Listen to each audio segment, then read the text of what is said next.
Hello students, हमने पिछले lecture में एनालिसिस ऑफ फाइनेंशियल स्टेटमेंट की फर्स्ट टेक्निक पढ़ी थी हमने, कंपैरेटिव फाइनेंशियल स्टेटमेंट। आज हम दूसरी टेक्निक पढ़ेंगे, common size financial statement. In common size financial statement we calculate percentage of each item for the same year. तो कॉमन साइज स्टेटमेंट में दो स्टेटमेंट होंगे, first common size balance sheet और second income statement. तो common size balance sheet को हम पहले discuss करेंगे। Common size balance sheet, it is a vertical analysis in which percentage of each liability and asset is calculated in relation to the total equity और total assets। अर्थात हम balance sheet, किसी भी साल के बैलेंस शीट के प्रत्येक item का उसकी टोटल के साथ परसेंटेज निकालेंगे। इनका परसेंटेज इसके साथ और असेट्स का परसेंट टोटल असेट्स के साथ कैलकुलेट करेंगे। अर्थात इस असेट को 100 एज्यूम करेंगे और इसको 100 अचीव करने में, अराइव करने में ये इनका कितना कंट्रीब्यूशन है वो हमें कैलकुलेट करना है। तो main objective of financial statement, objectives of common size balance sheet, first is to analyse change in each item of balance sheet. Balance sheet के आइटम में क्या कितना कितना चेंज हुआ है, इस साल कितना चेंज हुआ है, वो हमारे को एनालाइज करना होता है। दूसरा है to assess trend of liabilities and assets. तो लायबिलिटी का जो कंपोजिशन है और असेट्स के कंपोजिशन में करंट ईयर में इंक्रीजिंग और डिक्रीजिंग ट्रेंड का पता चलता है। और दूसरा है to measure financial soundness and weakness in comparison to previous year.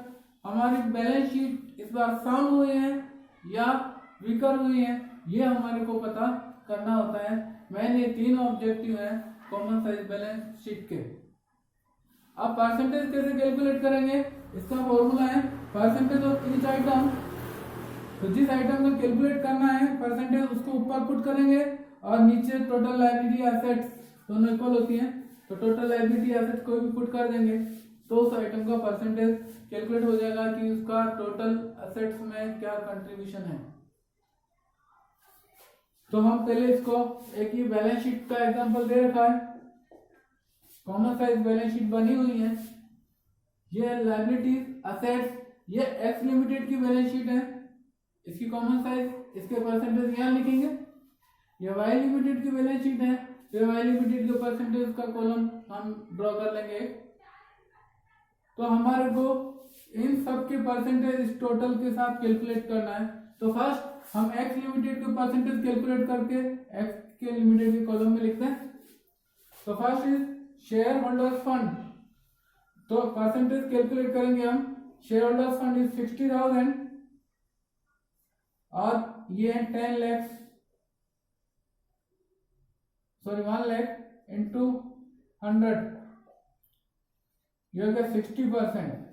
तो इसका 60% लिख देंगे। Second is long term borrowing. Long term borrowing is 30,000, total is 1 lakh into 100, it is 30%। Next is current liability trade payable 10,000। तो percentage will be 10,000 to the 1 lakh into 100, it is 10%। And last इसका sum 100 होगा, या फिर हम इसी के साथ percentage निकाल दें। Percentage equal to 1 lakh, total life equities and total of balance sheet is also 1 lakh, it is 100%। इस 100% में इनका कंट्रीब्यूशन 60, 30 और 10 है। ये कंपोजिशन है। सारी 100 जो इक्विटी है, सारी लायबिलिटीज है, टोटल लायबिलिटी में अलग अलग शेयर होल्डर फंड और non current assets, non current liability और नॉन करंट लायबिलिटी का ये कंपोजिशन है। तो ये कंपोजिशन के बारे में पता चलता है कि 100 अगर ये है तो इनका कितना कितना कंट्रीब्यूशन इसमें है। सिमिलरली असेट्स का भी हम टोटल के साथ कैलकुलेट कर लेंगे परसेंटेज। फर्स्ट है fix assets, percentage will be 70,000 upon 1 lakh into 100, it is 70%. Again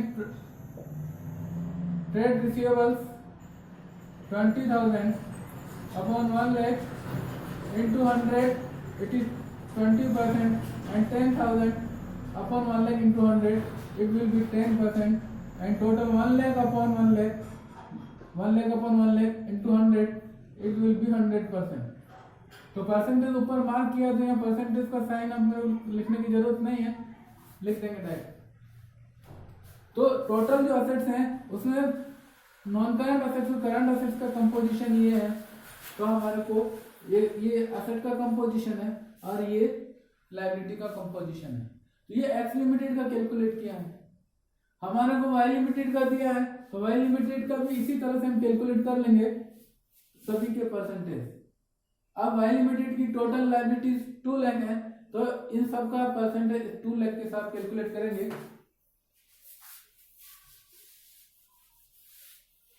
तो first is share hold, Y limited equity share capital is 1 lakh, तो परसेंटेज विल बी 1 lakh upon 2 lakh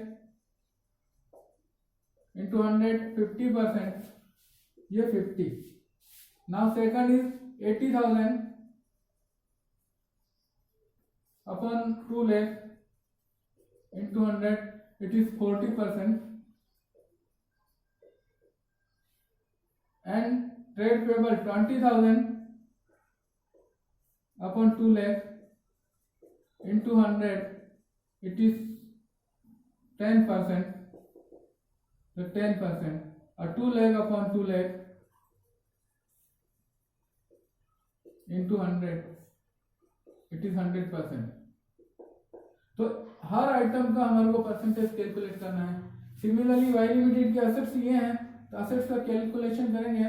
percentage 80,000 fix assets upon 2 lakh into 100, it is 40%, ये भी 80,000 है, इसका भी similar 40% होगा। और next 40,000 upon 2 lakh into 100, which is 20%, ये 20%, इसका सम 100 होगा, और इससे परसेंटेज कैलकुलेट करेंगे तो भी 100 ही आएगा। तो इस तरह से हमने असेट्स और लायबिलिटी का 100 में कंपोजिशन कैलकुलेट किया है, परसेंटेज में कंपोजिशन कैलकुलेट किया है, या फाइनेंशियल स्ट्रक्चर और कैपिटल इन्वेस्टमेंट स्ट्रक्चर हमने कैलकुलेट किया है। तो ये इस तरह से कॉमन साइज बैलेंस शीट हम प्रिपेयर करते हैं। अब बात करते हैं दूसरा फाइनेंशियल स्टेटमेंट, मेन जो है कॉमन साइज इनकम स्टेटमेंट, अर्थात प्रॉफिट एंड लॉस अकाउंट। तो हम सेकंड स्टेटमेंट की बात करते हैं, common size income statement, it means profit and loss statement.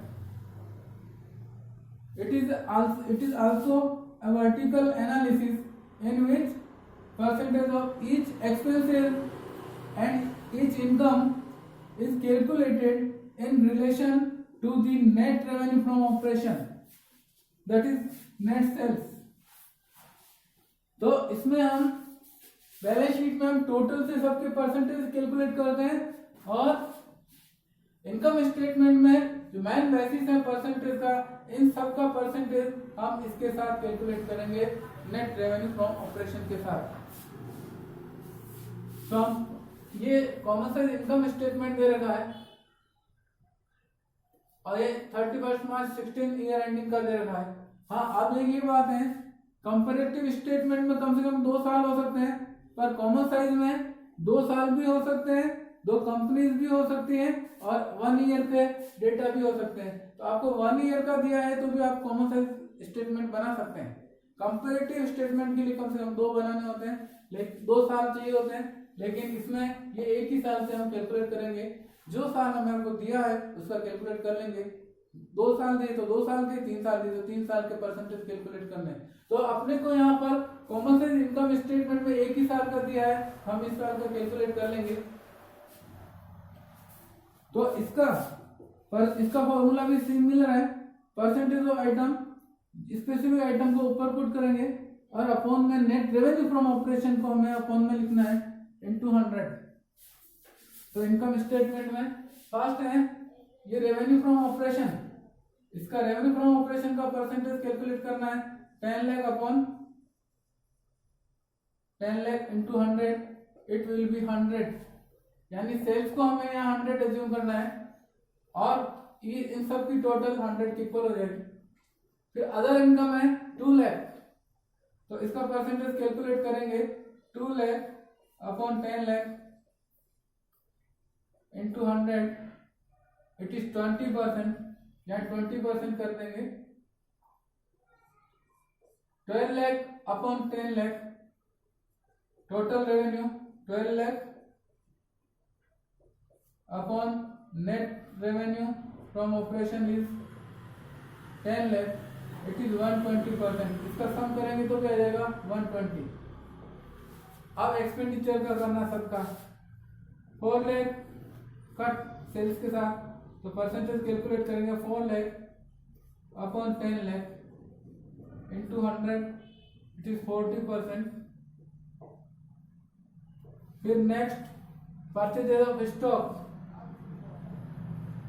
30,000, 3 lakh upon 10 lakh into 100, it is 30%। And employees benefit expenses 20,000 upon 10 lakh into 100, this is 20%, and 10 other expenses 1 lakh upon 10 lakh into 100, it is 10%. Now 10 lakh upon 10 lakh, it will be 100%. अब profit before tax, total revenue में से, इस total revenue में से हमने ये subtract किया, ये 2 लाख प्रॉफिट बिफोर टैक्स आया। इस प्रॉफिट बिफोर टैक्स का परसेंटेज कैलकुलेट करेंगे 2 lakh upon 10 lakh into 100, it is 20%। And here 50% tax rate है, तो 2 लाख का 50% ये 1 लाख हो जाएगा। तो ये इनकम टैक्स पे करना है गवर्नमेंट को 1 लाख, इसका परसेंटेज कैलकुलेट करेंगे टू द 10 लाख इज 10%। और ये 2 लाख में से 1 लाख टैक्स पे करने के बाद ये प्रॉफिट आफ्टर टैक्स बचा है 1 लाख, तो इसका भी परसेंटेज निकाल देंगे 10 लाख के साथ, इट विल बी 10%। तो हमने टोटल रेवेन्यू को 100 एज्यूम किया है और उस 100 में से कितना खर्चा हुआ है और कितना हमें टैक्स दिया है, उसका हमारे को परसेंटेज वाइज प्रेजेंटेशन देना है। इससे हमारे को क्वेश्चन समझने में या ट्रेंड समझने में, एनालिसिस करने में थोड़ा सा सुविधा होती है।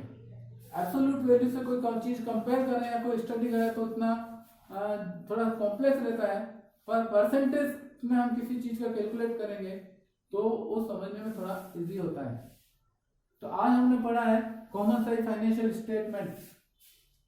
तो फर्स्ट हमने पिछले लेक्चर में पढ़ा था कंपैरेटिव फाइनेंशियल स्टेटमेंट, दूसरा पढ़ा हमने कॉमन साइज फाइनेंशियल स्टेटमेंट, और तीसरा पढ़ा, अब नेक्स्ट वीडियो में पढ़ेंगे हम ट्रेंड एनालिसिस। ट्रेंड एनालिसिस क्या होता है हम नेक्स्ट वीडियो में डिस्कस करेंगे। इसके पहले हम डिस्कस कर लेते हैं कॉमन साइज इनकम स्टेटमेंट के ऑब्जेक्टिव्स क्या हैं। Objectives of common size profit and loss statement. तो first objective is to assess change in each item of profit and loss account, कि प्रीवियस ईयर के कंपैरिजन में इस साल क्या परसेंटेज चेंज हुआ है वो हमें कैलकुलेट करना है।